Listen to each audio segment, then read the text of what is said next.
A special welcome to our guests here this morning.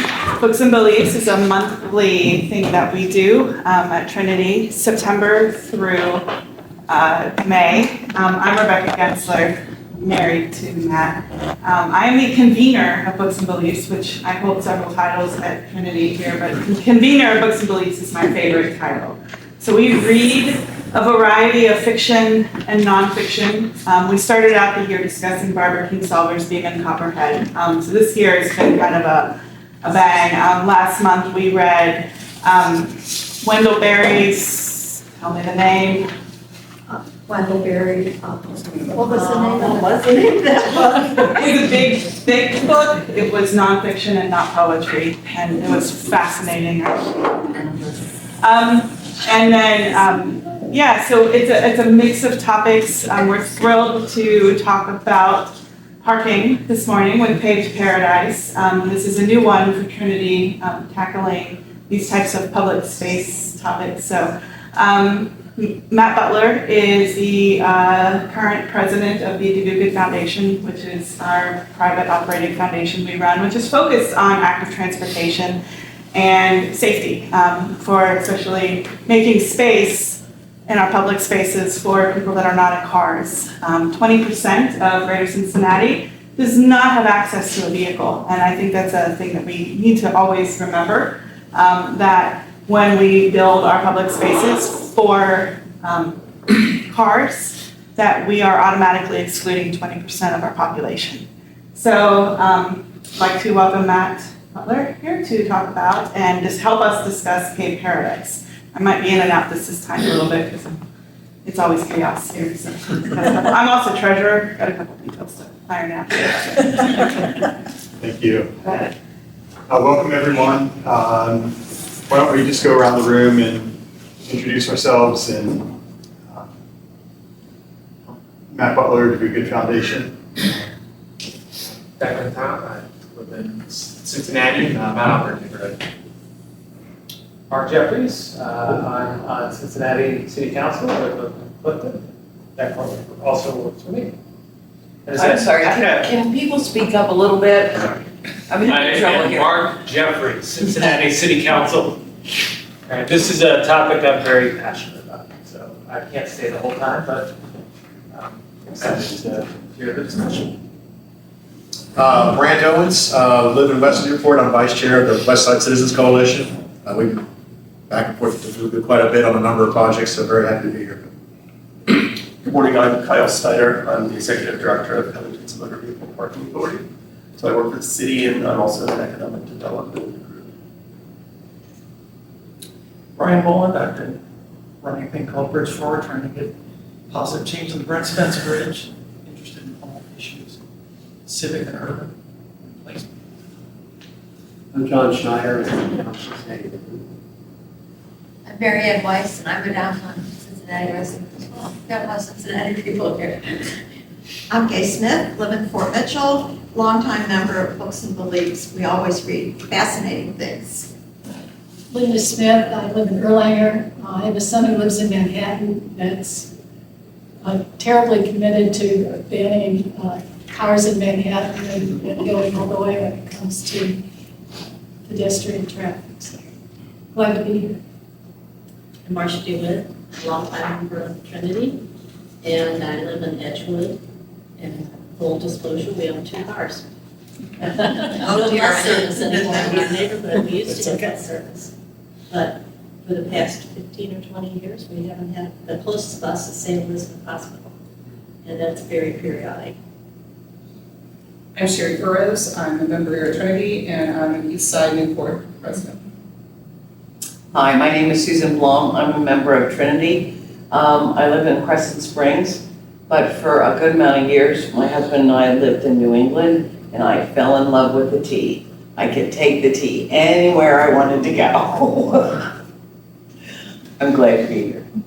Good morning, I'm Jody Robinson, and I work with Matt with the Do Good Foundation, and I live a mostly car-free life except for law enforcement fire alarm. My name is Erin Rosiello, and I'm with All Aboard Ohio. We are passenger rail and transportation advocates. looking for options other than cars. I live in Warren County, out in Mayville, and I drive a Chevy Spec, which is a teeny tiny little car. So I'm trying not to have a car, but no options out there. Yeah.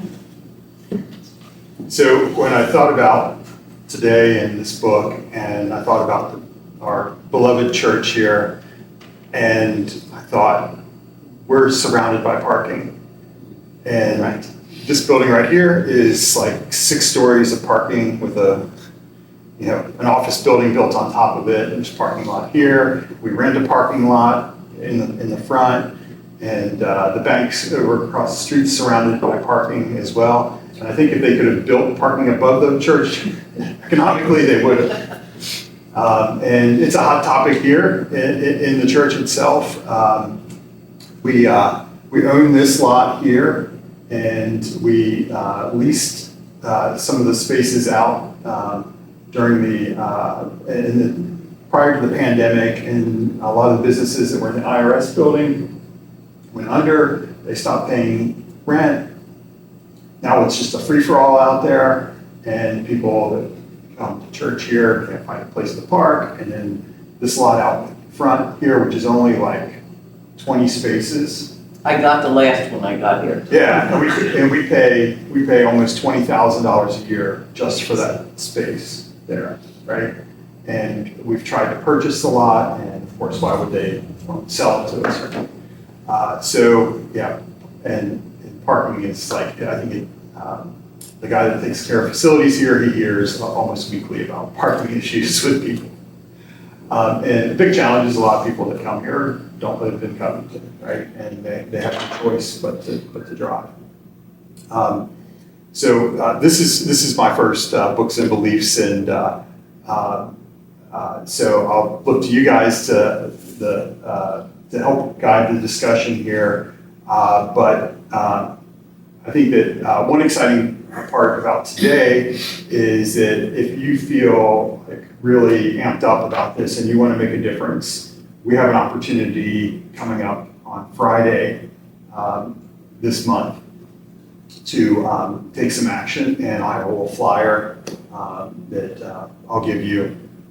But there's some key decisions being made in Cincinnati now about surface parking, led by Councilmember Mark Jeffries here.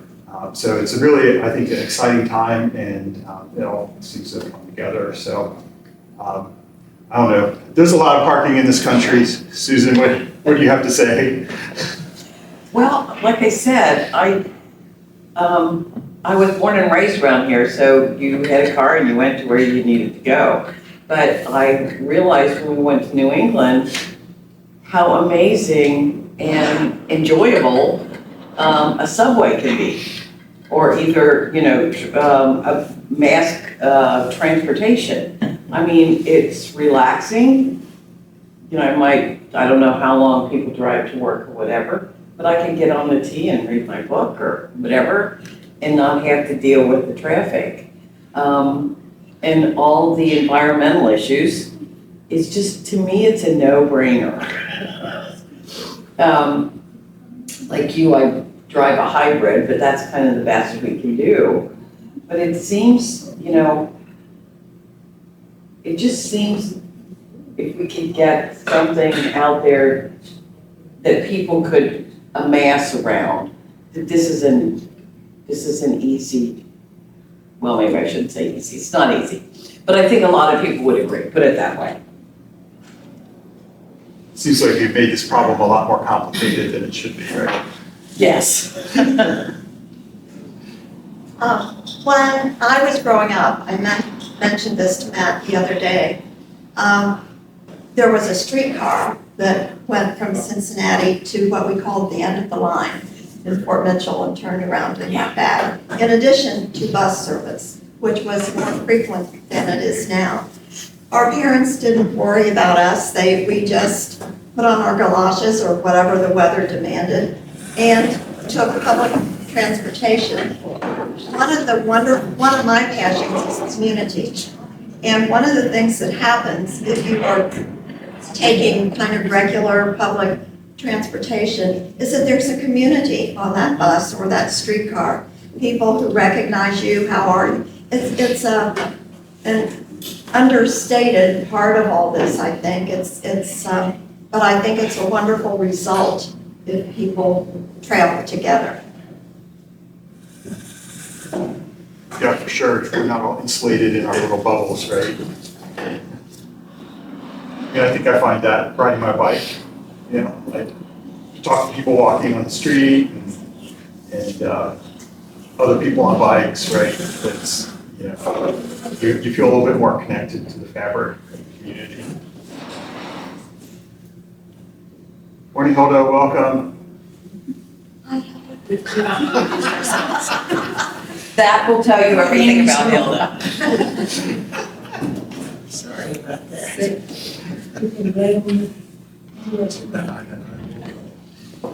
Matt, I had one comment to make.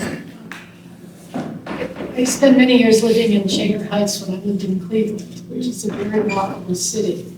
And the reason it was very walkable is that there were two rapid transit trains that go through the city. So pretty much anybody in town could either walk to the rapid or park at the rapid station and take the train to downtown or to University Circle where the hospitals are. All the schools were designed so that, elementary schools, so that they were walkable for the children without even needing to cross a major intersection.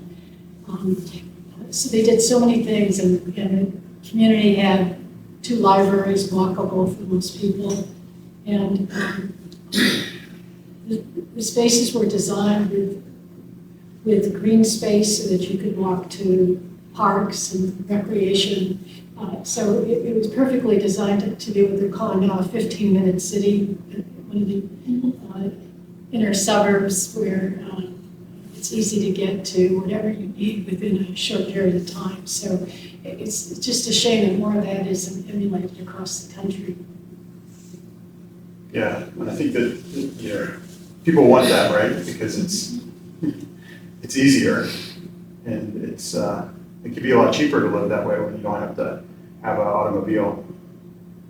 Mark, do you want to talk about your evolution to this and how it first got on your radar? Yeah, well, so originally, I grew up in Manhattan. So, and my father's Dutch, so I jokingly say all Dutch people are born with bicycles. Just like Canadians are born with ice skates. And I went to school in Chicago, went to school in DC, and lived in Spain, lived in Asia. So as you know, it's like everybody has different sense of English. And here it's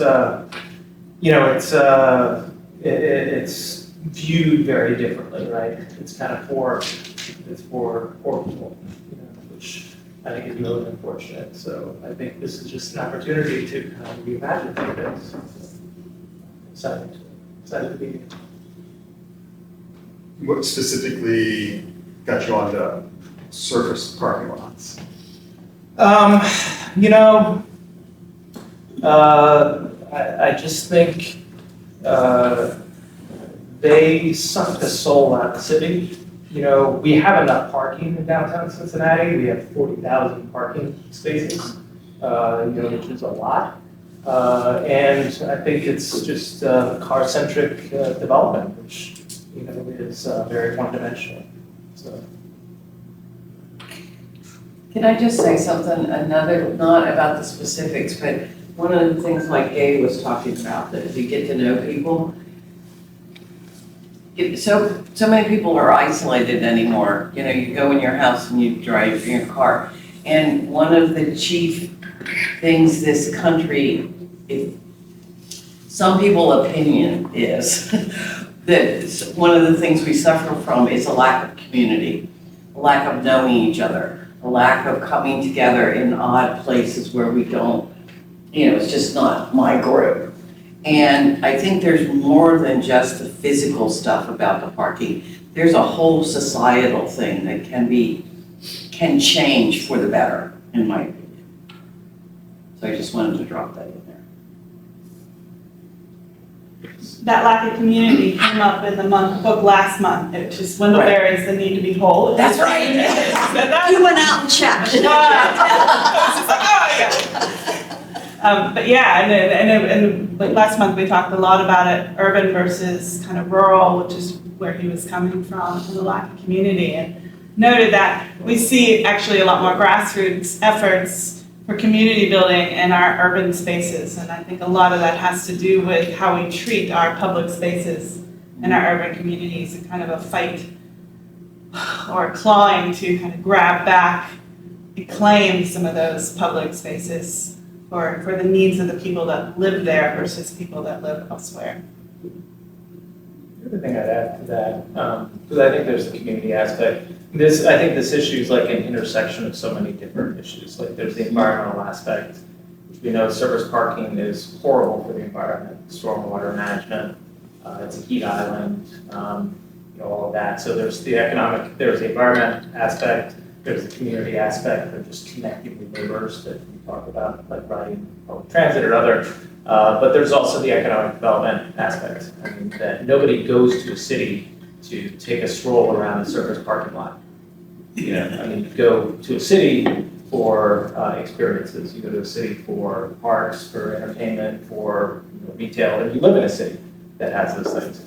And so I think expanding. Now, I also think we have to be realistic. We live in a society where we need cars. We need a car for Warren County. We need 2 cars for a lot of places we live. We own 2 cars. I happen to bike everywhere, but I need a car to get around, to go up to Mason or go somewhere. So I think we need to be realistic that tomorrow we can't eliminate all need for car traffic in the city because for parking, we need parking.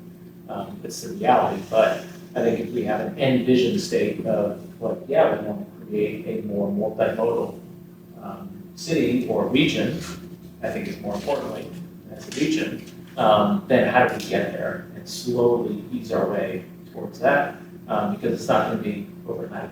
We can't expect people to not have a car if they live out in Burlington or something.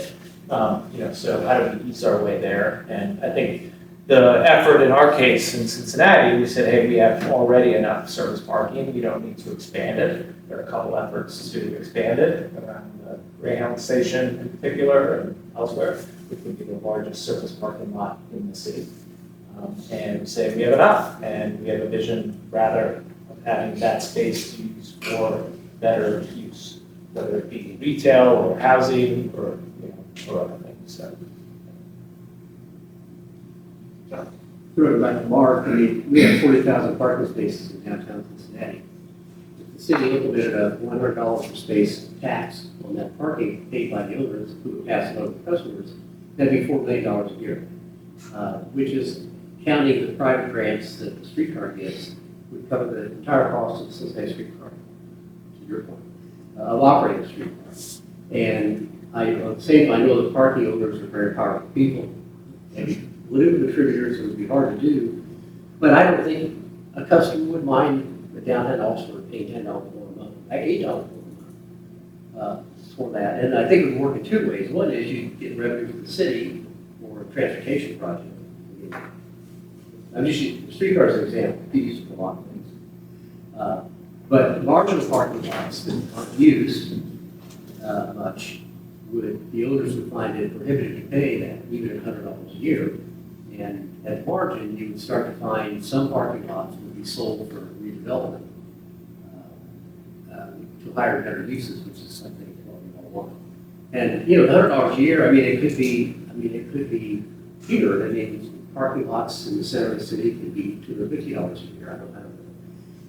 At perimeter, they could be less because they're probably unlikely to be developed anywhere, less likely. To me, that's the kind of policy boldness that you would want to have to remedy this problem in a kind of a way where it's not just focused on one piece of land here or there, but it's uniform across the city. It could be, and if you've done neighborhood businesses too. I don't know how the balances are, but that's I think the policy solution that gets at this problem long term, and maybe even short term. Yeah, so to that point, in Ohio, it's done with Kentucky. we can tax up to 8% for surface parking. Up to 8% of the 8%. monthly price or Yeah. something. So right now we don't, but in Cleveland they do. So that is a potential option. To your point, there are some very powerful owners who are big time Democratic supporters too. So, but those are the political headwinds of that. But I think it's definitely not real. In Kentucky, I don't know that we can tax like that. I don't know that that's in the books, but in Covington at least, I think our zoning is set up where it would make it very difficult to tear down a house. First of all, because we have very strong historic preservation rules.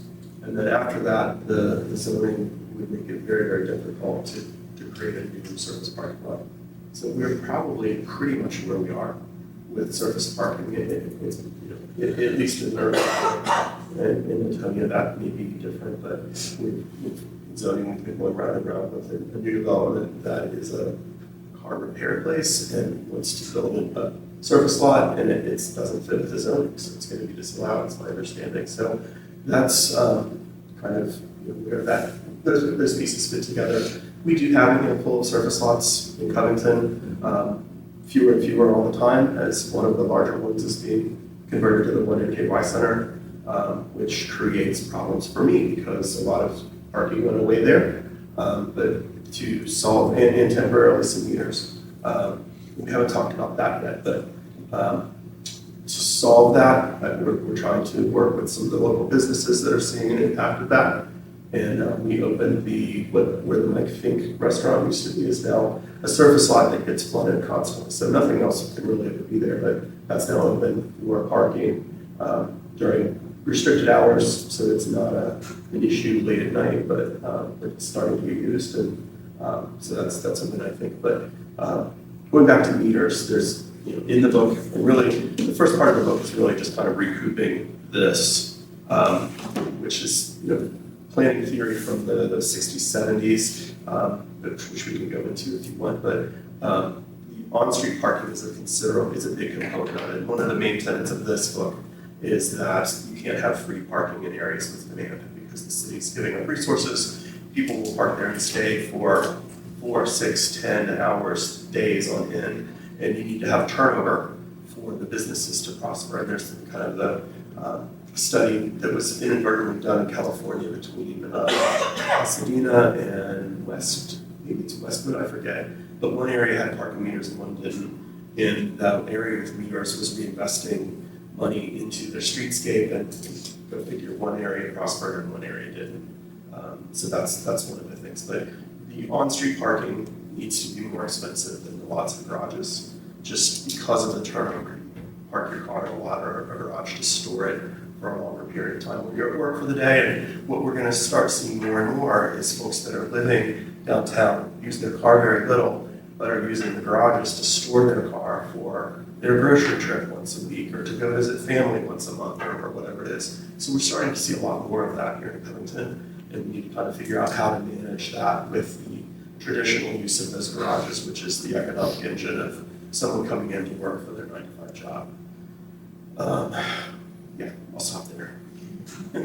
Well, I have a question for you, because I know, let's talk Main Strasse, where the free parking has been fraught and it's been tried, paid, and and it seems like, at least let's say business owners 10 years ago were like, how dare you take away our free parking, we need it, and we're long-term residents. Eye rolling going, you're losing business because of the free parking, but I'm just kind of wondering if there's any thoughts or plans or changes or people's perceptions on that changing. Yes. I can't say specifics on where we are in the process. We just added an ordinance less than a year ago that allows for a very specific mechanism to create residential parking, which I think needs to be part of that process of adding paid parking.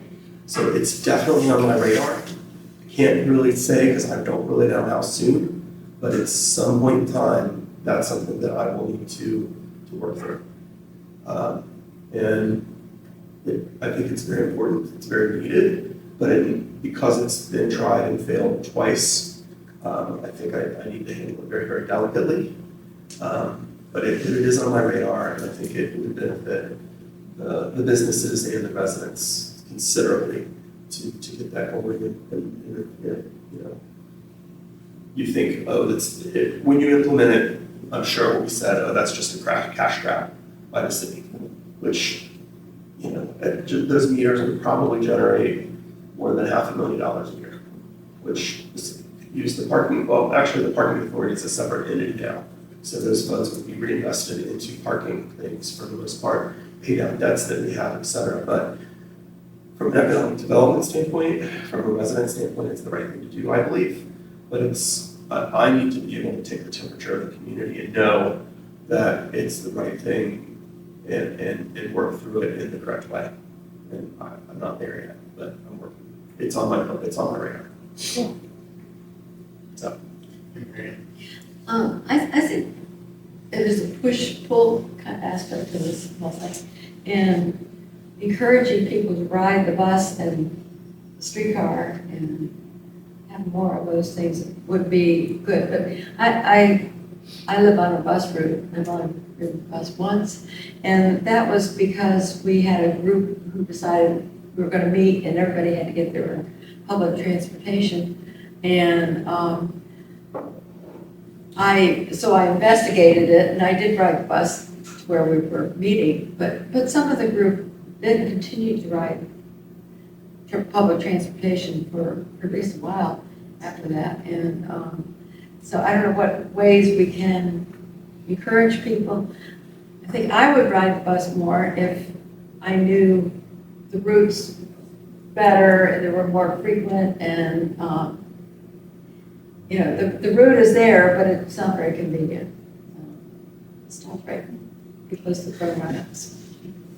When I lived in a suburb called Catonsville, which is west of downtown Baltimore, I worked downtown, and they had this initiative, and I don't know if it's still happening or not, this was a long time ago, where they designated a parking lot for people to take the bus downtown from the suburb. And when you got on the bus, they handed you hot coffee and a newspaper. And so people would park. It was really fun.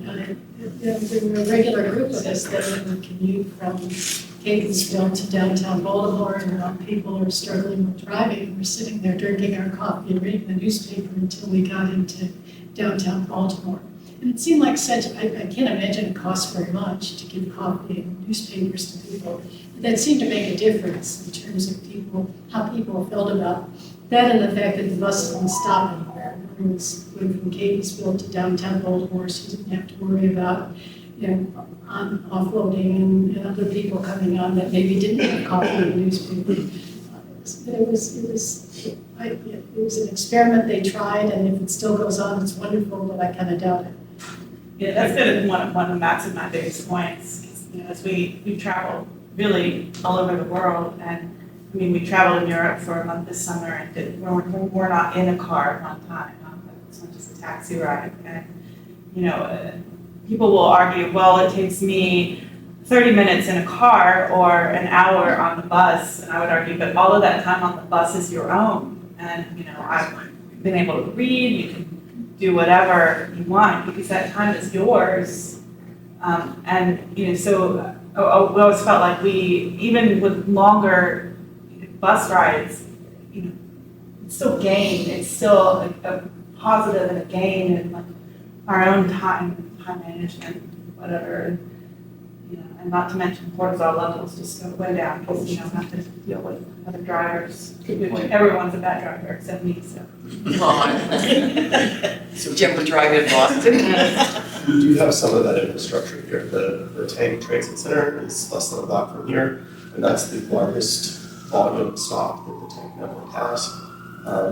So that would be coming in and then getting the downtown core. There is also a free park and ride lot under the Paved Bridge that has pretty decent service as well. But if you lived in town and were going someplace else, you could go there and park for free versus maybe paying at the county garage, which is pretty nominal. That part of the infrastructure is here, but like you said, it's just not used as much, and it's the convenience component. But I think that's the mass transit stuff is maybe a little bit off topic with the parking, but it's part of the whole equation. So it's not really off topic, because what we're talking about with pricing parking is you're talking about bringing pain to people by making them pay for something that's currently free without giving them any benefit for it that they can see. So you're taking something that used to be free to me, now you're making me Could pay you for it. speak louder, please? Yeah, we can't hear you. What happens when you talk about changing parking, just think about your own mind. You're taking something that was free, and now you're giving it a pain point, which is the cost. And what we want as humans is to have the alternative to say, well, I'm gonna have a pain point for this. It's a disincentive, but what's my incentive to use something else? Is it the bus? Because the bus is, let's be honest, it's an inferior experience, that's why nobody uses it, except the people that have to. And so we get a pain point with no alternative. So it really becomes this kind of a why would I do that pushback from people. So it's a hard push to explain things like community to a lot of people. I think us in this room get that, we understand that, but there's a lot of people who just want to get to work. They're not trying to think about community, they're paying bills. The second thing is to think about the difference. So there's a difference between what the streetcar does as a connecting mechanism versus what the T does in Boston, which is for commuting. So the T in those big systems are commuting systems, getting in and out of downtown, but they don't really connect you in ways that, say, the streetcar makes the entire basin from the riverfront to the foot of the hill a single area. We went to North Carolina a couple weeks ago, and we stayed at a suburban hotel for the first time in several years. And we had to just go to the CVS across the street, it was 1,000 feet away, so 3 football fields away. No continuous sidewalk. It was a 4-lane stroke with a divider in the middle. Cars were traveling 50 miles an hour easily. There was a lone bus stop in front of the strip center, and you thought to yourself, walking by, at least I did, the only people that use a bus stop are the ones that can't get in a car and get there. And we took our lives in our hands crossing the street, because it's like, I'm not gonna walk 400 extra feet to cross and then come back 400 feet. That's not human nature. So when we're talking about what happens, the full dynamic of what happens in an urban area has to understand all of that. Because if you miss pieces of it, then you're not going to have successful implementation. So looking at BRT now in Cincinnati, my personal opinion, BRT would be a 10-year waste of money, and it will not work. Because we have a bus system run by people that don't like buses and don't use buses. Can you tell us what BRT? Sorry, BRT is bus rapid transit. It's a great idea, but what we end up with in this country is like enhanced bus. So bus rapid transit, like if you think of South American cities, Brazil, Brazil has the Transmilenio, or what's theirs in Brazil? They have dedicated bus lanes where only the buses ride, and they pick you up and you run and there's no other traffic. It's a dedicated right of way. But what we will end up with is like enhanced bus service, which is better stops, maybe level boarding if we're lucky, but it's still going to be inconvenient in those ways that make people go, just jump in the car and wait for the bus. I'm just going to jump in the car. Because that's human nature. The experience, the cup of coffee in the newspaper, took that from a marginal experience and made it a good experience. And unless you overcome all of the things, you can't really get to that place we all imagine in our heads. One of the things you talk about, you're giving people pain without any rewards. One, I think I haven't seen any mass push or advertising to do public transportation. And the other thing is, I haven't calculated the cost, what it costs me to own a car a year. And I know there's a way of calculating it. $12,000. Yeah. So it costs me $12,000 to have one car. So, if you say that. So once you bought the car, use it for everything, right? No, I have to pay gas, I have to pay taxes on it, I have to pay insurance. Yeah, but your insurance will never change and the payment on the car will never change. So your gas goes up and down a little bit. Once you bought the car, you've already got that sunk cost to reduce your per unit cost. You're going to use that car as often as you can. If you buy it and hardly ever use it, you're still paying 12 grand, but now per trip, that's a much bigger. So to both of your points, if you're going to buy a car, that's going to incentivize you to use it as often as you can. And yet there's no alternative right now in most places in our area to not own a car. So, But I'm saying that's one of the pieces. Like you've all said, there's a lot of pieces that have to go together, but that's one of them. And I guess somehow it's the people that are concerned about its responsibility to try to pull those pieces together. So a quick follow-up to my story about staying at the Suburban Hotel.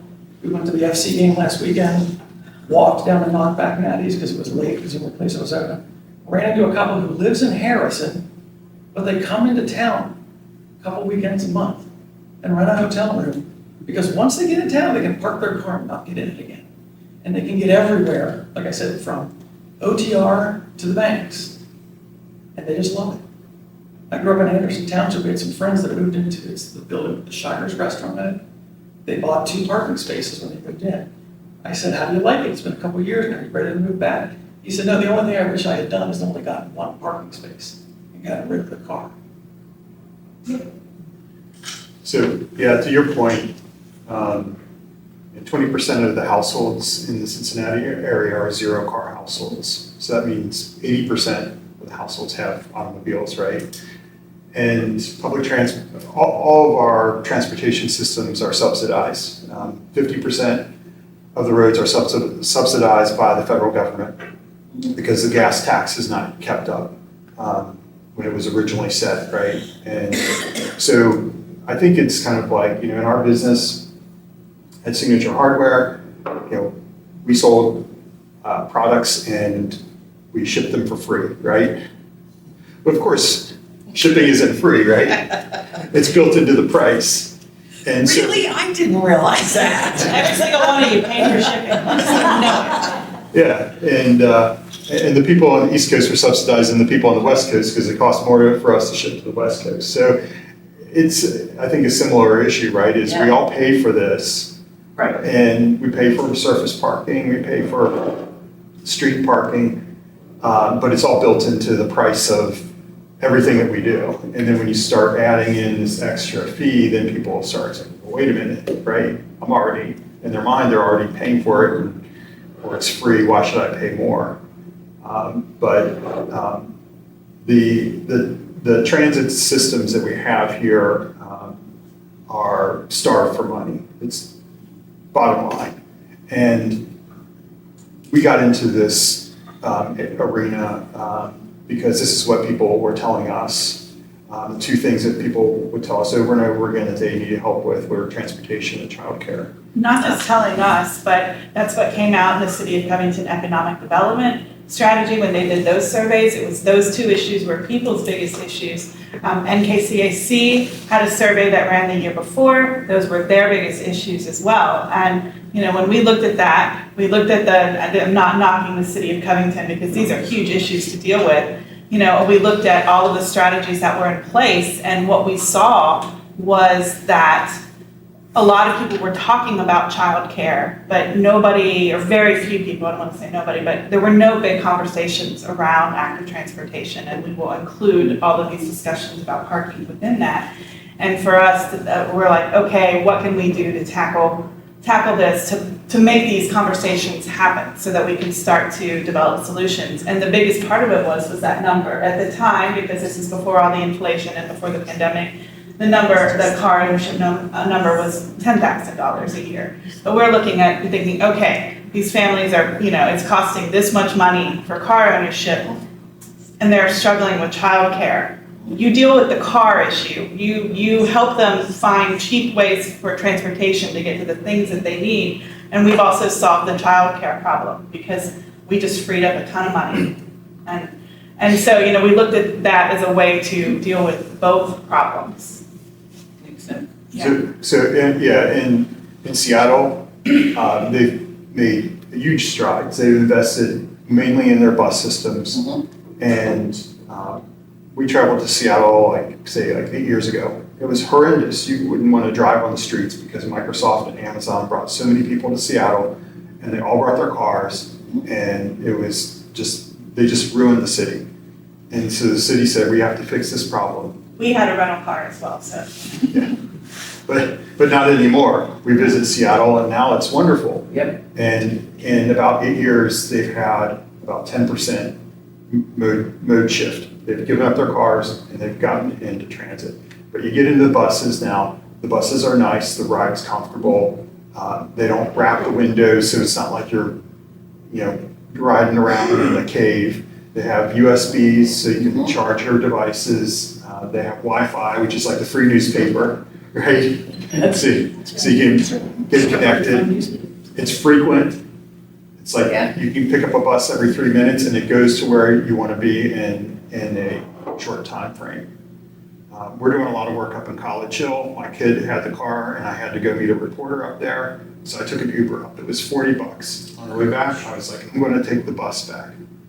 I take the bus, the number 17. It stops in North Side. Driver gets off. I don't know if he goes to smoke, use the bathroom. We're sitting there for like 10 minutes, right? Driver gets back on, come up through Clifton to downtown. It's like an hour. And then I have to get to Covington, right?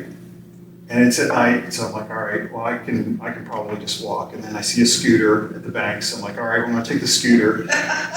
Right? The scooter. When did you get home? Scooter's geofenced. It won't go past West Covington, like Western Avenue. So I had to drag it up on the sidewalk and leave it. And then, fortunately, there are steps that go up the hill that were, largely been abandoned, but it's a shortcut from like Main Strasse to my house. Oh, yeah. Yeah. So yeah, it was like an hour and 45 minutes to get from College Hill, which is like 20 minutes in your car. Right. My son lives in Seattle, to your point, and they, flew home the other day, and from the airport, they hopped on the transit, and the stop was less than a mile from their house. I mean, and I've gone there, they live in the suburbs, and I was able to take a bus into downtown Seattle and go to a variety of places and take the bus back, and it was easy.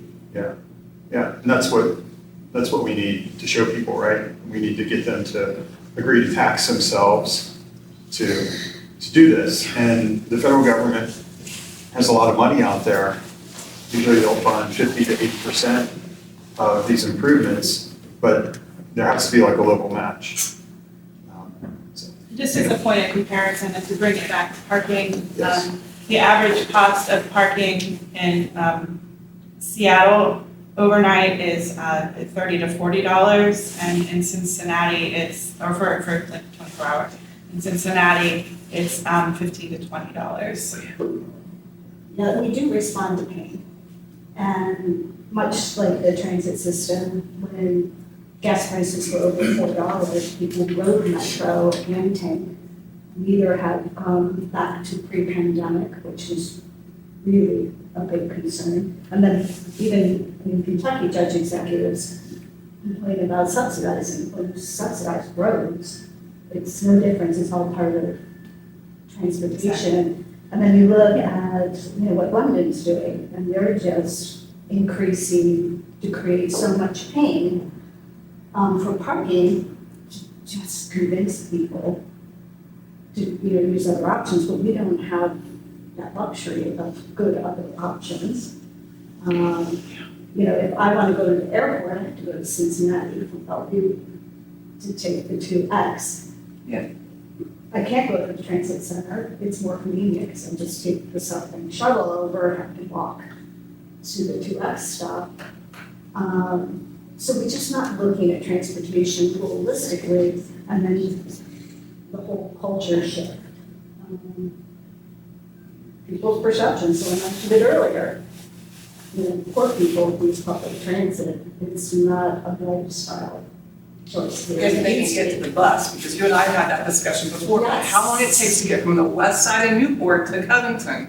It's a 45-minute trip. You gotta go through downtown. Yep. We have a refugee family we're sponsoring who do not speak English, and we're trying to get them. It's 45-minute walk, so they walk. They don't ride the bus because it's too complicated to be able to figure out that route. So it's not just designed for poor people, because poor people still don't have the access that they need to have to that too. We make progress and then we back up. I mean, for years, I was able to take the 2X from the transit center. I would park here, go to the airport, leave my car here, and then about 5 years ago, I was doing it and they changed the route and there wasn't any notice. I got dumped in Cincinnati. So I had to run around the corner, found a taxi cab at the hotel and to get to the airport to make my flight. So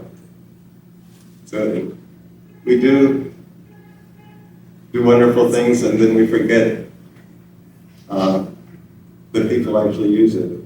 But you hit the nail on the head there. Do you mind if I please? If you are dependent on transit, the one thing you can never do is wake up one morning, you know your walk to your bus stop. You can never wake up one morning and find out the stop's gone. Can we please have a bus systems bill of rights where the first thing says, thou shalt not change the bus rule? I mean, honest to God, you didn't do it again, did you? No. You still take the 2 acts? No. Good. There you go. Well, I mean, Your experience. having been on the other end and, we've tried to get a bus stop moved half a block and it's been a big pain to have that done, so. I mean, just to put it. So they're responding to the wrong things when they do change Well, that? it's typically business owners or residents that don't want a bus stop in front of their location because they don't want people. It takes up parking spaces, eliminates parking spaces, it generates trash. And their brakes are loud. Yeah. Boy, it destroys the street. Yeah, well, there was time. Yeah, and there's just one example at Findlay Market where it was obvious that the loading zone and the bus stop were swapped. They should have been in opposite places. And it's a matter of like five parking spaces different, right? It's not far. And yet the business owner that was down there where the 5 spaces away from where the bus stop is, they fought it. They're like, we don't want the bus stop here because we don't want those people here. And so it's a big challenge. I think so much of it, so if you go back, I spent 17 years at PG, and Mark was talking about barriers, right? And each of these are barriers, right? It might be like sitting out in the cold where there's no bus shelter, that's a barrier. Like, well, I can just get in my nice warm car and go. Reliable service, I think, is a huge barrier. Because if you have the option of a car and you have to get to an action appointment at 10 o'clock and you're waiting for your bus, it comes a couple minutes early, you miss it, or a couple minutes late, that's the last time you're gonna do it. I'm gonna give an example, Blink, like we had out-of-time guests, I was like, oh, this is great, we're gonna take the metro downtown, we avoid all traffic.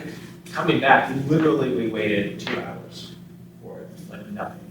And then we eventually took an Uber, and the next night we actually just drove. We're like, all right, we're not gonna have that inconvenience. For people who have an option of doing something else, they'll just take it. So our big push on the Cincinnati side for SORTA, like their reliability, the key performance indicator for reliable is like 70%. So in other words, like 1 out of 4 times the metro is not gonna rely on time, which is huge, right? So I think they have to get that up, because I think that's the first thing. It's like if you expect it to arrive, it needs to arrive on time, and get to your destination on time. Otherwise, so that's like I think you have to like tackle each one of these barriers. Like that's one, having bus shelters where it's comfortable, the actual ride itself is comfortable, it has Wi-Fi, like all these things. Like each one we need to tackle at a time. And at that point, to I think the point that was made earlier, like about encouraging people, I think at that point you make people aware of like, oh, here's this great experience. It arrives on time, you get Wi-Fi, you have comfortable seats, all these things. But before then, if you're advertising that, like really pushing people, tell them it's free and short because their experience will be suboptimal. So it's like you've got to get that experience to be like this amazing, reliable experience, and then once that's in place, and I think the streetcar is a great example of it. A lot of reasons why a lot of people are using it more is, it's more reliable and they can get around and they enjoy the experience. It's a good experience, and as a result, over 1 million people have ridden it this year. There's a saying in transit that frequency is freedom. That's by Gerald Walker. Frequency is freedom.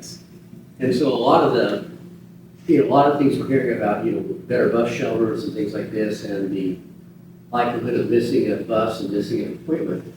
It's kind of simplistic for me to say this, but if you had just more buses running, those would be less problems. For years, I owned commercial real estate on Reading Road at I-71, and many years, like 30 or more years, and I never had a bus schedule. Because you think of Reading Road, the bus service, it approaches probably, New York subway times when I started using it, it was every 8 minutes. And I just walked out there and the bus passed, it's, well, no big deal, nothing would go along. And that's kind of the key. And, on the Kentucky side, because of your taxes, you don't have a tax or transit interference we do on the Ohio side. I think that's in the Kentucky Constitution. It's prohibited to have a local tax or transit. But I think that's really kind of the key is, if you think about it, if you had to schedule a time to use your car, how valuable would a car be to you?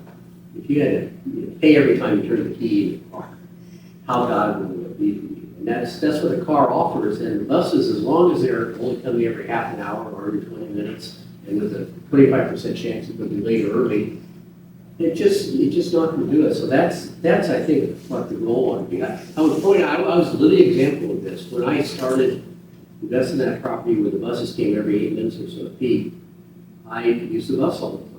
When Metro had the big cutbacks, I don't know when it was, it's been probably 20 years ago, they just started coming in a lot less frequently. And particularly on weekends, I would work there on weekends. And then it got to the point where I would take the bus to work in the morning, walk over back to downtown. If I did, because I knew if I just missed the bus, I knew it was going to be another 20 minutes. And my walk to downtown was 25 minutes. So I would just walk home, and that was kind of nice thing to do at the end of the day. And then finally, I bought a car. Really, my wife's assistance, and I started driving. So as the Metro service on Reading Road deteriorated, obviously over the years, the bus became a lot less valuable getting around. First I used the bus, then I used the bus in combination with walking, and then finally I bought a car. And still occasionally use the bus. I think key thing is kind of frequency. I think that's really, if you have a frequent bus, you'll put up with weather, you'll put up with the risk of missing the bus and a lot of stuff. And so that's something we want to really hone in on. I think it could be the best on-board bus experience with coffee and music, paper, all that.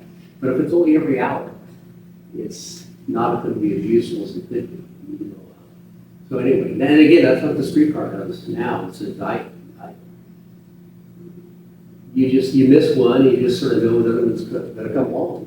Unless it's been blocked by a fire truck or ambulance or something like that, you can kind of depend on it. So that's something you ought to change with the local policy makers here is that why can't the buses be more frequent? That's kind of what I was wondering. Does the bus company have a means for receiving this kind of communication? And do you know if they pay any attention to it? And if so, do they have PR people who would be able to say, we're going to be more frequent, to get their message out if indeed they make some adaptations?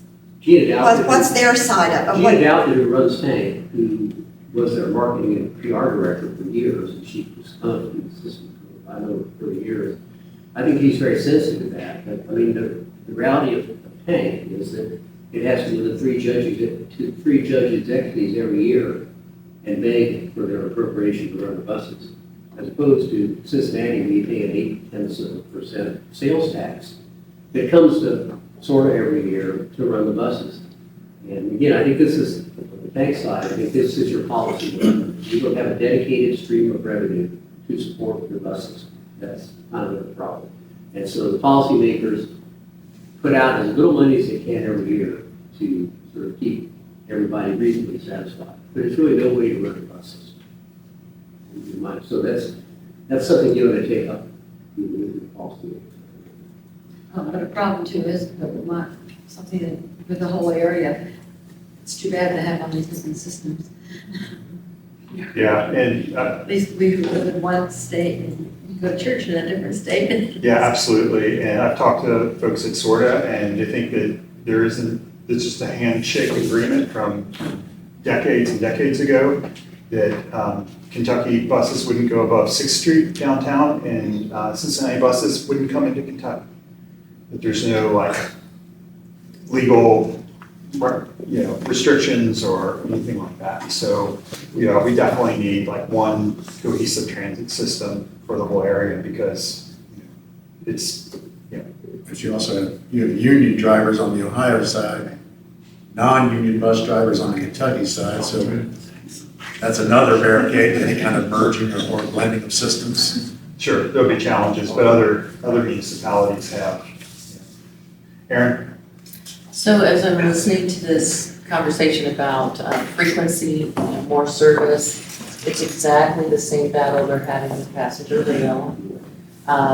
And via Amtrak is the whole nostalgic thing, where who rides trains, poor people ride trains. So what they've done, in essence, like in the Cincinnati Union Terminal, there's only 3 trains a week at 1:30 and 3:30 in the morning, right? And then they say, oh, there's no demand, right? There's no demand. Well, who's saying?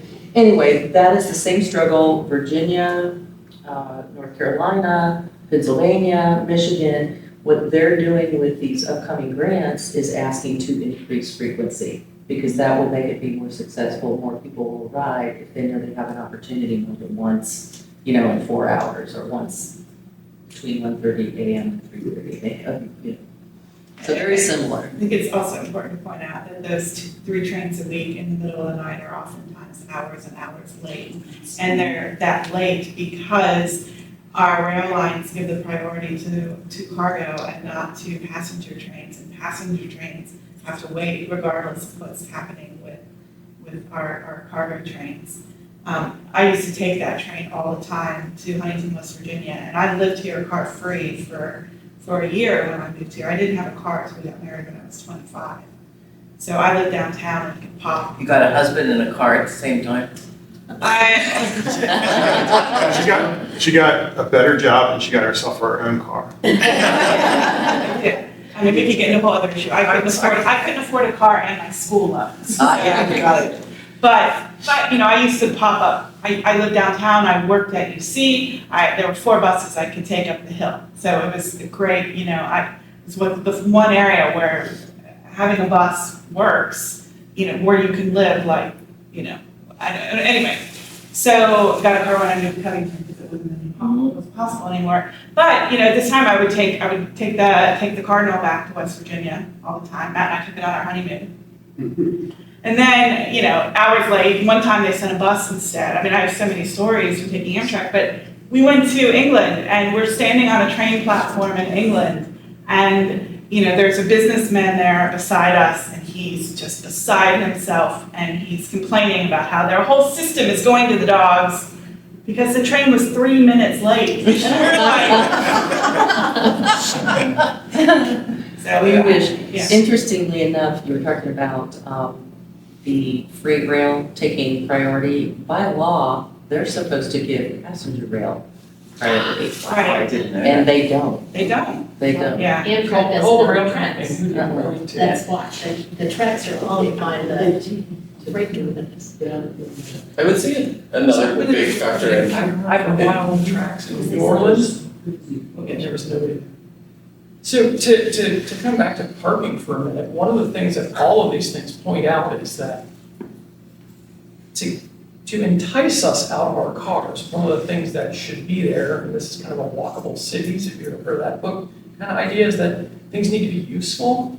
So when you get to your bus stop, if it's in an area where you're surrounded by parking lots, to a person on foot, space is your enemy. Empty space, so if you have to walk across parking lots, it's a disincentive to do it. If it's rainy, you're not gonna do blah, blah. So what we need to do in terms of surface lots in the city is, I wish I said this in front of Mark, is activate those surface parking, make it so that the incentive is for somebody to put something there. So when you get off at your bus stop, there's a shop or a destination or something you're looking to get to, Because that's what we're looking for when our cars. We're going to a store, we're going to a shop, we're going to a business. You can't have these islands. It's just over in Newport, God love y'all. Right there by the Peace Bell, I'm like, what the world is going on? This should be the highest value real estate in the city of Newport. It's a bunch of parking lots, except for what Bill Butler's got going. 2 hotels are going, okay. Not those lots though, that's the ones, the Peace Bell lot. The Peace Bell. They're gonna put a joint hotel, city-owned parking garage. It's before the commission now, but yeah, more parking. Yeah. On top of 400 something spots, I believe. At least 15 years ago, in Yeah. anticipation of redevelopment, instead of having redevelopment and then tearing. Peace Bell Tower. Two beautiful, historic, Right, there was a big fight over the one building. Nolan? Oh, I was gonna say, part of like the comfort, there was like frequency is freedom, but my experience has been information is freedom. And so the living without a car in Boston pre-smartphone was like, I'm standing out, it's 20 degrees, sleeting on me, I need to pee, it's dark, I'm cold, there's a Dunkin' Donuts across the street. Can I pee? Is the bus gonna be here in 30 seconds or is it gonna be here in 45 minutes?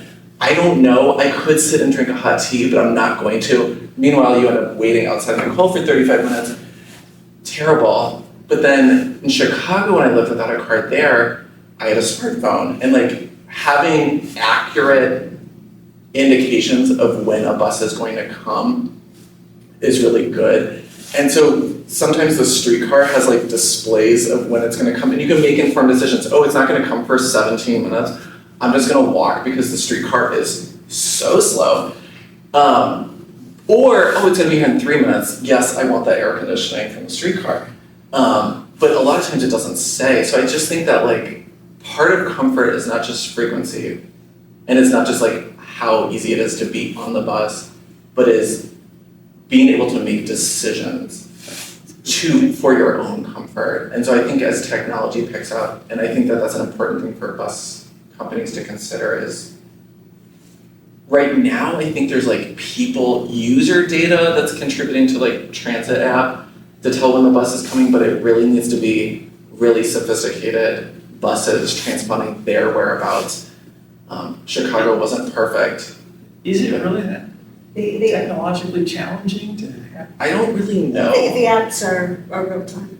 Yeah, the apps are good, but they're not perfect. Sometimes there's like ghost buses where it's like, oh, it'll be here in like 8 minutes. And then it's like, the bus just disappears. And you're like, where did you go? And so I think they're just like fake buses or something. Like, I don't know what's happening on it, but it's not perfect. But it makes the comfort better, and the comfort or that information to me is freedom because it allows me to decide, do I even want to take the bus right now? Or do I want to go pee at Dunkin' Donuts? Yeah, I think the standard in Europe is like, you don't have to worry about this because the bus is going to come every 3 or 4 minutes, right? In the United States, even in our best cities, it's maybe 10 minutes, 15 minutes, right? Depending on the route. I know in Minneapolis, they have at all the stops, because you can't have digital displays at each stop, right? It's too expensive. Mm-hmm. They have text stop number 42 to 659 star. And when you do that, it texts back and says, the number 17 will be here in 3 minutes, and the number 24 will be here in 4 minutes, or whatever. And that was fantastic. I've told that to other bus systems, like, hey, you should adopt this. It seems like it'd be pretty cheap to just put up these signs, and you don't have to futz with an app or, right, all these other issues. You can just text it. I used to do that in Boston, and I would save those numbers for the different stops in my phone as the like contacting, so I could text when I wasn't even at the stop. Nice. To previous point about shops and so forth, when the streetcar used to turn around at the end of the line, there was a drugstore where everybody went, lots of people went, for ice cream and sodas and stuff after school. And in Erlanger, there were 2 drugstores. They are all gone. They don't exist anymore. And they were gathering places, community exchange. Kids grew up wanting to be a soda jerk in one of the drugstores for a while. It was really warm and a happy thing. And now there's nothing there. Cincinnati Mayor, Councilman Mann, told a story. He grew up in Fort Mitchell. He told the story of his parents giving him 15 cents, and he got on the streetcar and rode it down to go to the Reds games when he was a kid. Yeah, there's. I think, yeah, I mean, it's a good point. What if we lost, right? I knew like a lot of movie theaters, historic Oh, theaters, there right? were theaters in both places too. Yeah. There was one in Erlanger and one at the end of the line, the 4-Star Dixie and the, I can't remember. But anyway. theaters In a both way, places. what you're talking about there is kind of the same thing that happens at Kroger where you're standing in line. They've got all that stuff right there while you're waiting, because wherever people gather, you have an opportunity to give them something to think about. So if you're waiting, 2 or 3 minutes in the Kroger line, you might grab some gum or a candy bar, but if you're waiting at a stop, you might decide to go in, like Nolan said, get a cup of coffee somewhere, or go into a shop and buy something while you wait. So the scale's different, the idea is the same. And that's, it gives some usefulness, some purpose to those areas. And yeah, people don't realize that when we built the highway systems out, one of the things we did is we changed the economics. So that the cheap land made it possible to build things farther out, and they got bigger. And you no longer had a drugstore, you had remember back in the day, what was the Kroger version? Super X. Super X. Now it wasn't just a drugstore, it was a little mini grocery store. Oh, should I go to the little corner drugstore, or I could try to the Super X? And they've got other stuff there to get to. The whole economics, it took an entire generation to get that egg through the snake, if you will. And now we're kind of talking about going the other way with it. And that's what, when the drugstore is no longer useful, it gets torn down, turned into a parking lot. So how do we reverse that? I think the economics have swung the other way, but it's policy and it's entrenched interests, a lot of donors who like parking lots, that are resisting these changes. And it's also doing some good things. I'm sorry. Sorry, go ahead. I just know, we're not putting a big parking lot in the middle of our city on the IRS lot. I mean, I'm sure there'll be parking garages, but we're not. The new city hall is not, its space is not surrounded by parking lot. And then when we think of the building, the old county building here, that building doesn't have a garage with it. That building does not follow our normal zoning codes of needing so much parking per unit, for which I am very grateful. I have a good friend that lives in there, and they have 22 parking spaces for all of those units. And these things matter, and in the end, we know that density matters in our urban areas in particular, and people will come when things are closer together. So even when we have parking, it doesn't have to be in sight and in between everything, like in our suburbs. I'm very thankful to see this in Covington and see, I may spar with the city on a lot of issues, but this is one that Covington's getting right now, and it's really good to see that. So, so we look at these for examples and ways to go. And I don't know if anybody else here knows this, but we have this big surface parking lot outside right now. We talk about this stupid lot so much. We talk about parking at Trinity so much, partially because people use our lot. We used to rent spaces on it during the week. That's gone away since the pandemic. But we have to fight off and constantly people park for free here that use it for the court system, and other businesses, lawyers use it. And then we come in during the week and we don't always have parking for things like this. And we talk it. So and so we're kind of part of the problem. So I want to see, I'm not saying we should change and develop our parking lot. I don't mean that, because most of the people that come to Trinity more live in the suburbs than from Covington itself. So we need our parking, but also we're part of the problem. Does anyone know what the building was in this lot here? There are houses on Madison. The reason that we have only one transept, one arm of the cross, because the people over there wouldn't sell the land in the 19th century. And this is an alley, right? From my understanding, right up against the building. That I'm not sure, but I know there were houses, I've seen pictures next to the church of houses. No, we had a rector's house on it at one time. Right. Yeah, that was torn down early 1900s. Yeah. Yeah. We had a meat processing plant on the other lot. The corner parking lot is. Yeah. But, you know, when you think about how long the church was here with no parking, it's really fascinating.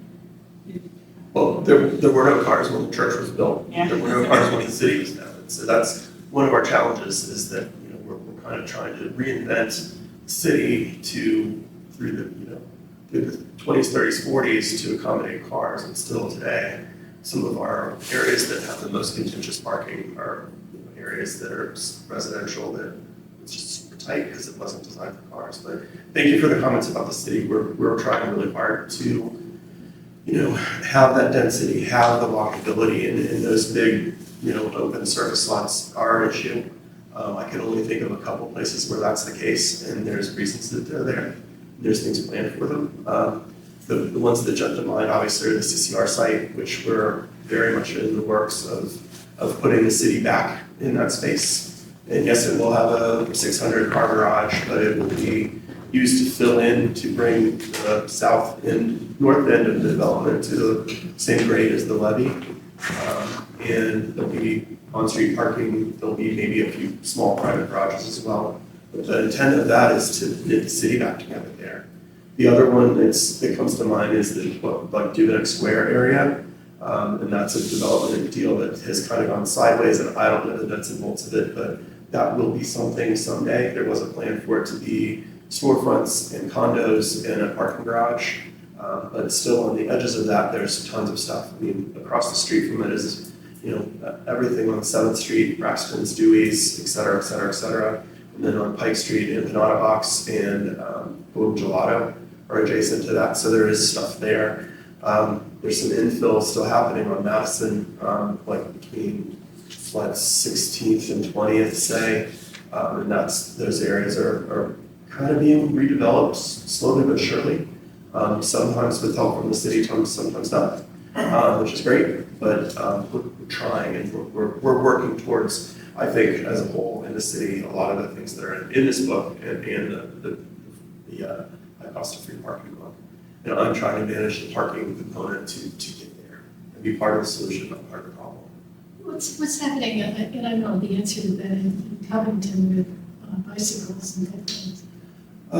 There's a lot that will be happening. Part of all of the development that we have going on is obviously the 4th Street Bridge. There's going to be, I keep hearing about a lane diet on 4th Street connecting 4th Street Bridge across through the CCR site to the new bridge component for 75. There's supposed to be some bike trail, bike lanes associated with that as well. There's a lot going on with Red Bike. I would love to see Red Bike expanded in Covington, especially further south. I've met with them a couple times, and their process and what they're doing is amazing. If you meet a certain income criteria, you can do a Red Bike membership for like $5 a month. Or something like that, but they have one of the highest income qualified discounted red bike riderships in the country, more so than Philadelphia, which is the city that led that for years and years, because of the way that it's structured. And they get bikes that, you know, are turning up, you know, a lot further south in the city than you'd think. So that's one of the things that I'd like to see happen in time. Really important is connecting the Licking River Greenway to the Riverfront Commons Trail Network to have those, you know, connect and be continuous, and then hopefully expanding every direction and being, you know, that off trail component. I'm a bike nerd too and a paddle nerd, so I get all this stuff. I'm not just a marketing guy, but I think the vision's there. And I think that it's just one of those things that takes time and money, like everything else. I often wondered, I don't know if you really answer this, what Kent County's plan is. I mean, I see these bizarre bike lanes that suddenly pop up that go nowhere, that I've never seen anybody on. And surely the city must be paying for at least painting those lanes. Yeah, those are probably KYTC projects.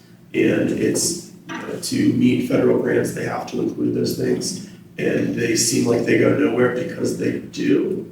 But eventually the next piece will happen that will connect it to other things. So when they're redoing a section of road, they need to put that infrastructure in place. And it may not go anywhere right now, but in time it will. Check out Tri-State Trails and the kind of plan of what exists, what's in process, and what's proposed. There's a whole plan, and I actually started when I was with PBS, working with Tri-State Trails and Great Parks to kind of look at that holistically and trying, with them, I was a GIS guy for a long time. What makes sense? Where could this trail go? How does that fit together? How does the whole network work? And I've been working with one trail group for one section of trail for a long time. Personally, it's painful. It's such a long process to acquire ground and get something built. It's a long range effort. Thank you. So, yeah. But once Matt gets the Hilda. Yes, I did. Not necessarily a related question, but you were talking about the commute of transportation. And I was wondering if cities with intricate subway systems have less problem with both environmentally and with parking. It's just a question. The only thing I can say is we look at the air quality readings in different cities, and some of it's topography, but it may surprise you that Cincinnati's air quality is much worse than New York City's. Or worse than other cities like Portland, Oregon, Minneapolis, Chicago, I think oftentimes. I like Portland because it's not a coastal city. Portland's air quality is amazing. And it's on a river like ours, a couple hours from the coast. And, you have to think that a fair part of it is the number of drivers versus the people that live where we live. As far as carbon emissions in the Cincinnati area, over 30% is from the automobile. And we're making a lot of progress to reduce carbon emissions in other sectors. Like we're insulating our buildings, we're putting in heat pumps, more efficient equipment. The power plants are slowly stopping burning coal, and they're putting in solar, and even burning natural gas is cleaner than coal. It's almost twice as clean. So we're making good progress there, or some progress at least, but we're not making any progress on carbon emissions from our transportation system. And people are saying, well, but electric vehicles will be the future. And our family's been in electric vehicles for 10 years now. And one thing about the emissions is that tire and brake wear are 50% of our emissions. There's all these microscopic particles from that in the atmosphere. And EVs are actually heavier, and so they wear tires even faster. And they're also, there's questions about lithium and the mining of that, right? And you're carrying around like 900,000 pound battery pack. It really is, everybody can't be driving EVs in the future. We have to at least move a good portion of people onto better transportation systems. So, thank you, Hilda. That's a good point. In your example where you said the building that only had 22 spaces in Covington, yeah, I got the impression reading this book that it was almost useless to try to fight parking minimums. This was something I knew nothing about. I mean, I thought that was shocking. So how did they get around that? Well, I think because the county garage is right there, and originally there was a county building and they built the big county garage, and now they rent spaces from the county garage. If people want them, like people can rent their own spaces, and I think they keep, well, I don't know what all the details are, and honestly, that garage is fairly empty, and I've looked at it for Trinity, because spaces are so cheap in it.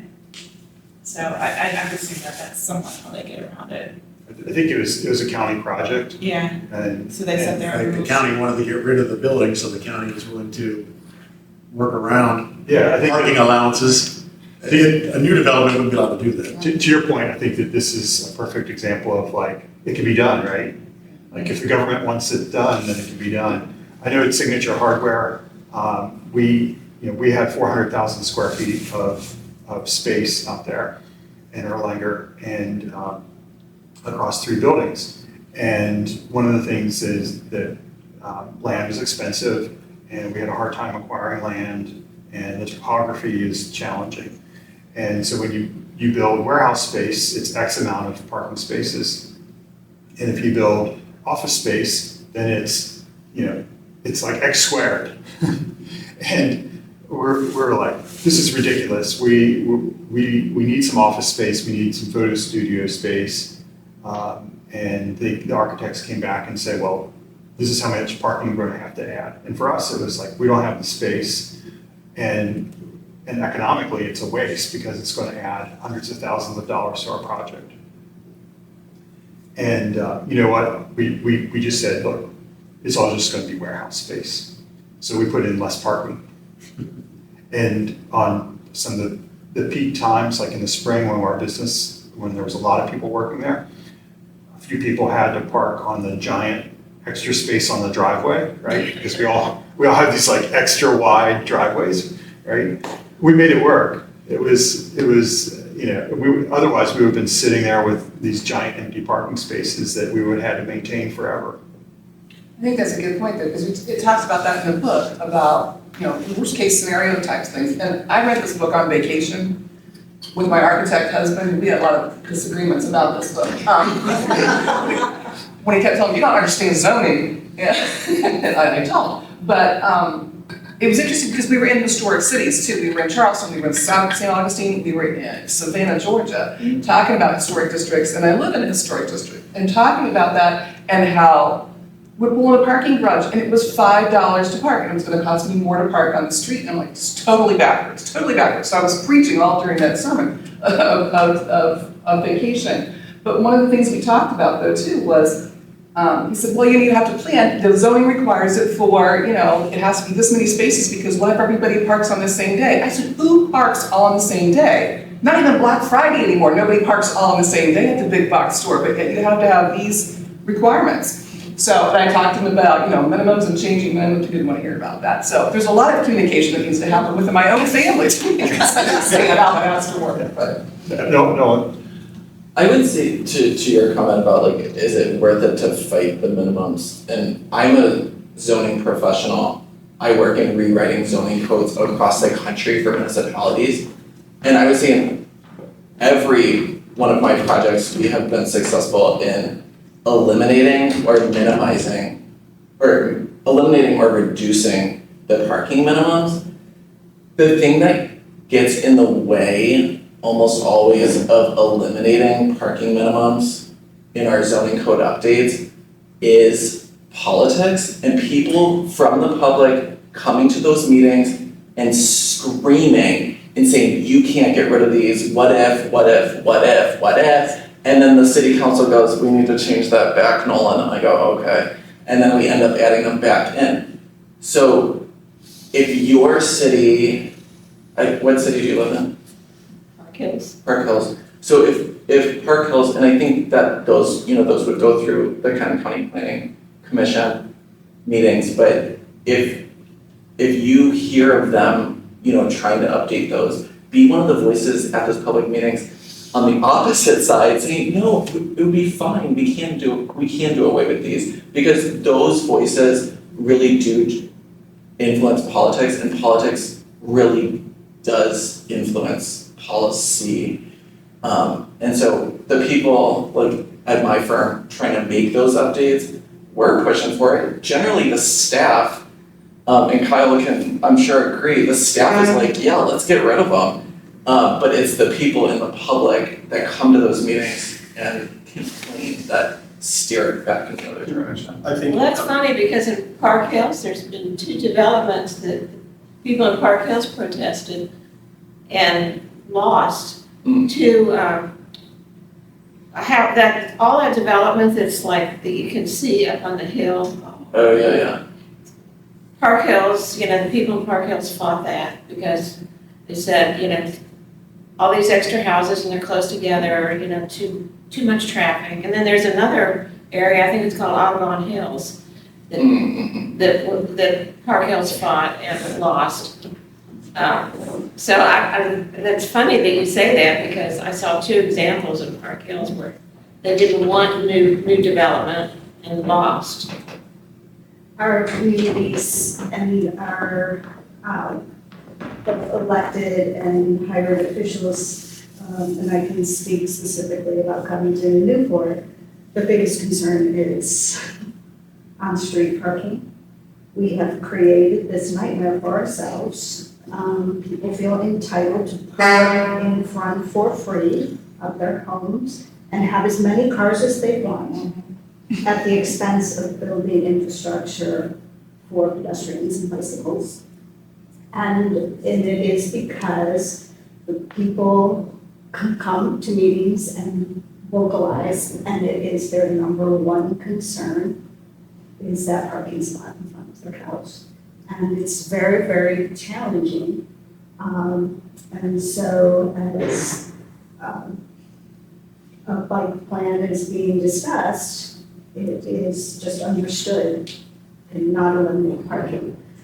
It was even a push to talk about daylighting, so create intersections that have visibility so you can see what's happening, because it's eliminating parking. And these are true, real issues. I used to work for the city of Bellevue, and it's what we hear and hear and hear, but we're not taking good moves from a leadership standpoint and educating and saying, much like the book, the expense.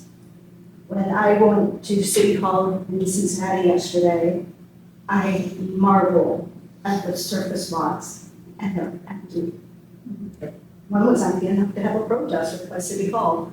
But, heading down 7th Street, and it's so cold and uninviting to see all of this, that maybe on an occasional peak will be full, but we can't afford to build infrastructure for peak. It's just makes no sense that we continually do it with roads and parking. Though I'm happy to say, and Nolan would know this, more and more communities are going to eliminate parking homes or reduce them dramatically. I just want to say really quick before you do, but lest anyone think that the To Do Good Foundation is against on-street parking, it is one of our greatest tools, adding on-street parking to slow down speeds on roads, and we've used it quite successfully now up in our project in College Hill.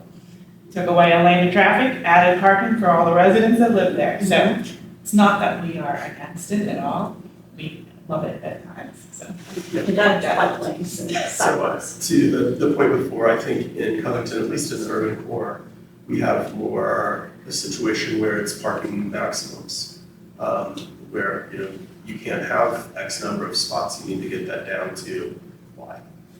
And that's something that we see very regularly, but the architects, engineers are still going, we need X number of spots per square foot.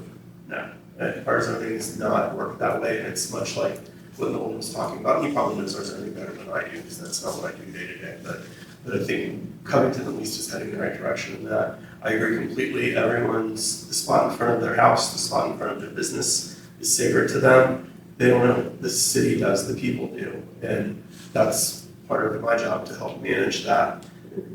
There has to be a reasonable balance. People that have cars need to be able to park them and relatively close to their house. But figuring out how to do that and accomplish all the other things is the challenge, and that's what I'm trying to do day to day. So. Have you guys ever thought about where the parking minimums come from? Because, as we said, these cities were built.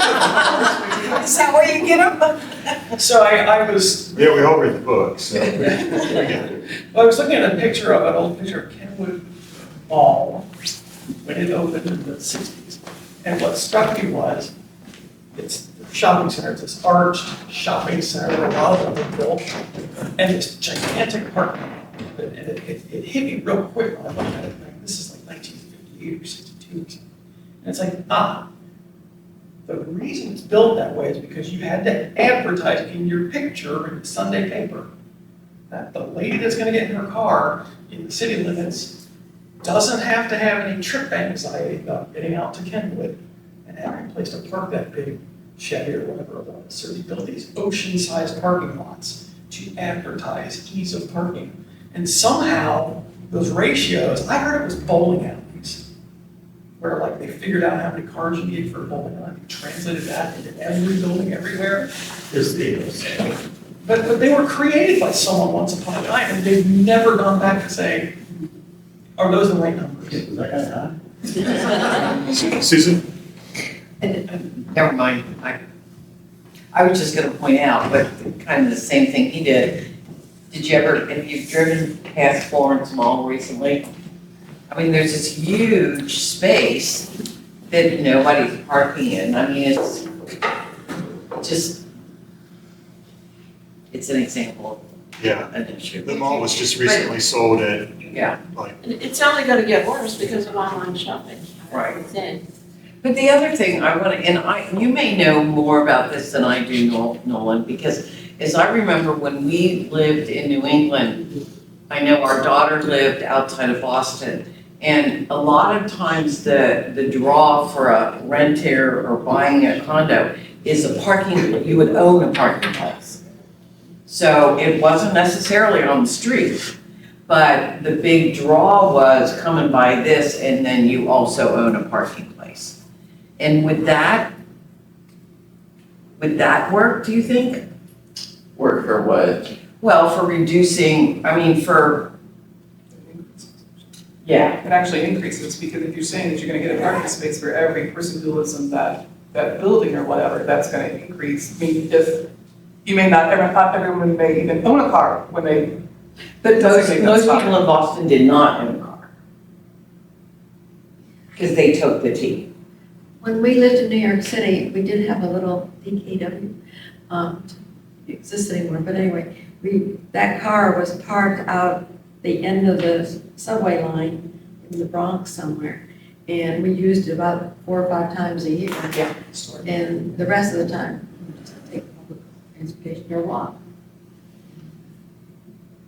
One of my favorite things on Black Friday is to look at all the postings that urbanists put up of empty parking lots at big shopping centers.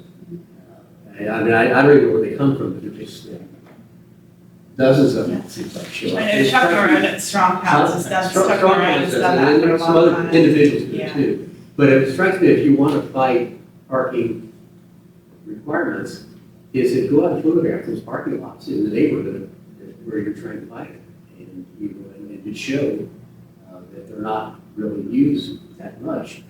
And in particular cases like bars, why do we demand a lot of parking around bars? I think about a lot of But it strikes me a lot of these arguments can be won just sort of with like tactical urbanism, where you go out and you just pictures worth 1,000 words. You show people it's not necessary. You don't have to do this anymore. And it's hard for the other side to come back with a compelling argument of why you do. This is how your shopping center looked on Black Friday. Why does a shopping center down the street have to have an equal amount of ratio of parking? So these fights are all winnable, I think, with not much effort if you're clever at it. The loss you're talking about, go ahead, I'm sorry. Oh, no, I was, Susan, right? Yes. I think that maybe what you were getting at, I had to think about it for a second. That's okay. I think what you were getting at is the de-unionizing, that separation between having a dwelling unit Right. and having a parking space associated with it. And that you were saying the prized gems Yes. were those that maybe were 1/4 of the dwelling units had an associated parking spot. It was like, wow, this one has an associated parking spot, that's amazing, Yeah. because most of them don't. Exactly. And so it was that rather than the assumption that every dwelling unit, of course, has 2 parking spots. Exactly. So it was that de-unionizing. Thank you. It attaches the cost of parking to a real cost again, as opposed to Exactly. everybody has free access to parking, it doesn't feel like it costs us anything, but if only a quarter of the units do and have to pay extra for it, the cost of parking becomes a reality again. And it was a good chunk of change. So the cost of building a space in a parking garage, service lots are on street, they cost what they cost, it's paving and it's owning it. But building a new parking garage, the average right now is right around $40,000 per space. So that's including, the equipment at the gate and the ramps and the ground and everything, fire suppression, et cetera, et cetera, et cetera. But $40,000 per space. So the odds of cars that cost more than the parking space parking there, very rarely. So it's a huge cost. What's the depreciation cost? The life of a structure like that is supposedly between 50 and 100. And that's a function of how well they're maintained. But you were just saying when you got here, you were spending all this money Right, on absolutely. And elevators. I'm trying to make sure that garage that's 40 years old is closer to 100 than needing to be completely replaced in 10 to 20. Because the cost of doing that would be exponentially expensive, and the impact on the community having that parking gone under that hotel and office space would be, it could be absorbed probably because the county garage is underutilized, but the inconvenience would be exponential. I think the federal government depreciates buildings like 39 years. Is that sound right? Yeah. John? So is that fair to say? Yeah, probably, but The depreciation would be over 39 years? Yeah. Have you talked about the factor of the aging population? I mean, is that an argument for more parking? Just looking at the other side. Well, not for Matt and I, because we've seen You're not what the aging. aging population in Europe, and we've seen how they live, and we have seen the freedom that not having to drive places gives them. I mean, of course, there are always accessibility, things, but when you can live your life, and you can stay in your own home, and you don't have to drive to the grocery store, or to the post office, or to your church, when you can access all of these things closely or via public transportation, you can live independently for so much longer. And that's what we have seen all across Europe. And one of the main reasons that we advocate for the things we advocate for is because of our passion for exactly that. Can you give us a picture of that? Let's say I want to buy, give us a picture of what that looks like. I'm going to buy something in Europe because I'm getting older. What does that look like? All right, let's say you move to, let's go Stockholm, because that was the last city we were in this summer.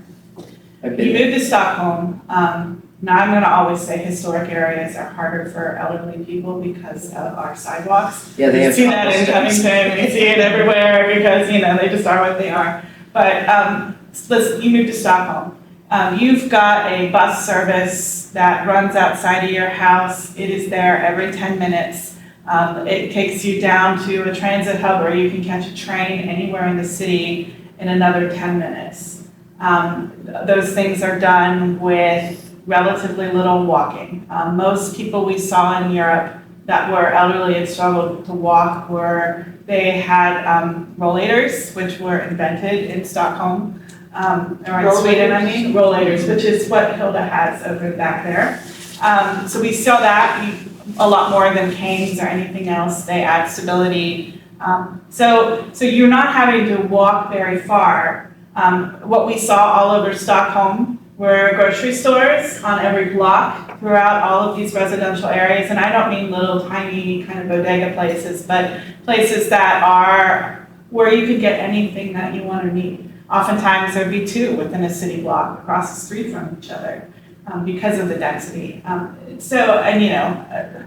bakeries and coffee shops. And pharmacies and lots of restaurants, and you can afford more prepared foods and going out and bars and everything because you're not spending all your money on cars.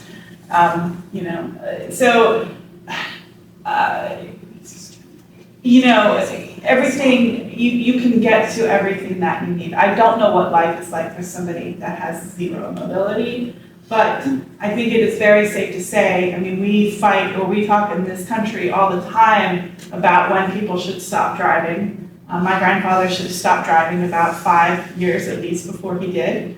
And it's a huge issue in this country. And all of that goes away when people can stay independent and they can live their lives and live good lives without the need of a car. The reason that we have so many nursing homes here and that so many people end up in care is because they can't drive to the places they need anymore, and they don't have the help to help them around. The Economist magazine every year publishes something called the World Happiness Index, where I don't know what their method is, but they survey principal cities of the world as to who's happier. And I don't know exactly what goes into it, but Stockholm is always at the top of that list. With its neighbors Oslo and Helsinki and Amsterdam and Berlin and a lot of those northern European areas. So I think they're not just talking to older people, they're talking to the population at large is happy with that kind of service that they get. Of course, their taxes are much higher, but they seem to love life in that way. So Part of the things that we've seen with dedicated bike lanes, especially when we were in the Netherlands in 2019, was that it's not just people on bikes using those lanes. They become a safe place for electric scooters or all kinds of adaptable bikes that people of all sorts of different needs can use them for that aren't safe in a road. But I mean, I love the fact that we saw all kinds of, like, every age of person, from little kids, it's a safe place for them to ride to school, up to, people who in this country would clearly not be driving a car anymore, on the other end of the spectrum, able to use those lanes and get around and get to all the places that they want safely. When I bought my house in Erlanger, I thought it's all one level and easy access. There aren't any steps to get in the garage, from the garage to the house, from the front door. But then I got to thinking, what you were talking about, you can't live there without a car. Right. And it's becoming more and more attractive to me to have an apartment close to my son in Manhattan where I can walk to the bodega, I can walk to the pharmacy or the doctor. Everything is within easy reach. And you don't think about that when you buy a place in the suburbs and suddenly if you don't have a car, you can really depend on Kroger delivery or sit at home all day. But even sitting at home all day isn't a very rich, full experience. I think that we're all aging, but I'm one of the youngest ones here probably, or the youngest. But I was just up in Hamburg, New York at my grandmother's house, and my grandfather died, and she's there at the house by herself, and she had a big fall and she broke her wrist. Well, this is like 9 months ago she broke her wrist, but she can't drive because her wrist is still so bad. And she's feeling very lonely. And it occurred to me that how important the disease of loneliness is, and how maybe that's just as bad sometimes as asthma, or she's been living with diabetes for 50 years, but that loneliness is scary too, and feeling that isolation. She's not going to the senior center like she used to. So maybe if we're looking for a group we might entice to become politically active and support walkable cities and more transportation, could very well be the people my age that are facing the fact that maybe in 5 years or 10 years, I won't have any way to get around unless something's done to improve transportation in my community. And the AARP is incredibly active in this realm. They have so many policy documents. They are pushing very hard, lobby-wise, to get things like this done. So they're an incredible resource. Based on John's comment before, I'd like to recommend a book. Talking about the happiness index, there's a book on the geography of bliss that I've read, and it's fascinating. But it talks about that index and looks at, 12 or 15 different societies, countries, and does a fairly deep dive into this, but it's a very good read. There's another group of people that I think we need to think about. People who don't typically have a voice. Older people who are of means, you know, we're upper middle class, upper class. We can make our voices heard. But the people who do not know even how to make their voices heard are the people who are very low income, the workers who are going to be coming downtown to the new bars and restaurants, the people who keep the hotel rooms clean. Those people are being pushed out of Covington. I'm just using Covington as my point. And we're building, with the IRS building, what we're not putting in low-income housing there, mixed groups. Everybody, all the new housing down here is pretty much, pretty expensive, very upscale. And even the Victoria Square apartments in Newport that were $716, I think, a month, now it's $1,400 a month. And all they did was go in and, fix it up a little bit, paint the outside. When all those people went away, those are the people who used to do those jobs. Where are they now? And how will they get back to the city to continue doing those jobs when there is no transit that provides them easy access? But they have no voice. They don't go to city meetings. They don't go to the county meetings. They don't call up their representatives because in part they don't know how. They don't have time, even if they did know how, because they're working 3 jobs to pay the bills. So that group of people really have been pushed out of the core, of the inner city core. They're pushed out of being part of the political process because the politics do drive policy in so many ways. When that handshake you talked about from years ago, it's not real written policy that we're going to decide that city buses in Cincinnati cannot come to Kentucky. Kentucky buses cannot go past a certain point in Cincinnati.